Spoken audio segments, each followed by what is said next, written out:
Xanadu has taken many forms in modern culture, but what kind of place was the original mythical city? Keep watching to learn the truth of the legendary city of Xanadu. In the Western world, Xanadu conjures up all kinds of fantastical images, from the palatial mansion in the classic film Citizen Kane to the 1980 musical fantasy Xanadu starring singer Olivia Newton-John, or maybe even a continent on Saturn's largest moon, Titan. Poetry lovers may think of Kublai Khan by Samuel Taylor Coleridge, though most of us only recall its opening lines. In Xanadu did Kublai Khan, a stately pleasure dome decree. Today, almost as legendary as Florida's Xanadu, world's largest private pleasure ground. Perhaps most common of all, though, is the idea of Xanadu as a mysterious Eden, a lavish exotic city in the Far East. That would actually be closer to the truth, or at least it may have been a version of the truth some 800 years ago. The real Xanadu, the legendary capital of Mongol ruler Kublai Khan and grandson of the incomparable conqueror Genghis Khan, was located north of the Great Wall in Inner Mongolia in northeast China. From the mid to late 13th century, during the rule of Khan, Xanadu was the capital of the Mongol Empire.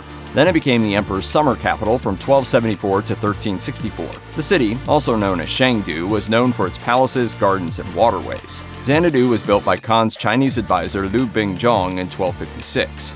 Bingzhong reportedly planned the city according to traditional Chinese feng shui, the ancient practice of creating balance with the natural world in a given space. In this case, structures and roads within the classic Chinese square pattern were built with nearby mountains to the north and a river to the south in mind.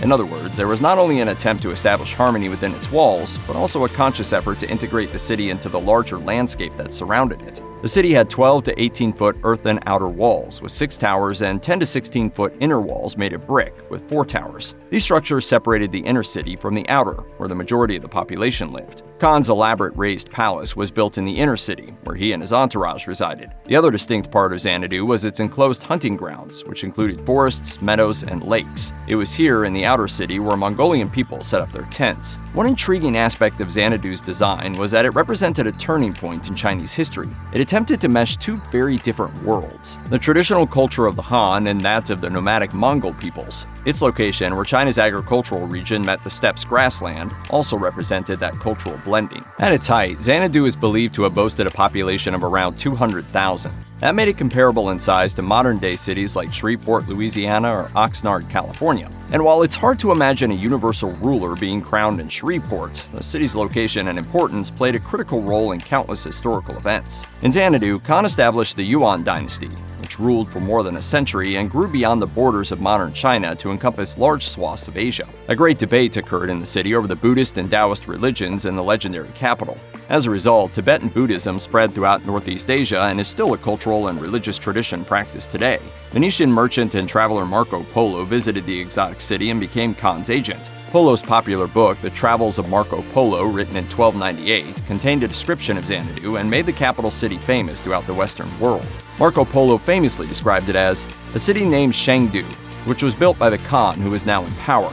There is at this place a very fine marble palace, the rooms of which are all gilt and painted with figures of men and beasts and birds, and with a variety of trees and flowers, all executed with such exquisite art that you regard them with delight and astonishment. Only ruins remain of this lost imperial Asian city. Xanadu is still shrouded in mystery in many ways. However, UNESCO added it to its World Heritage List in 2012, forever cementing its place in world history.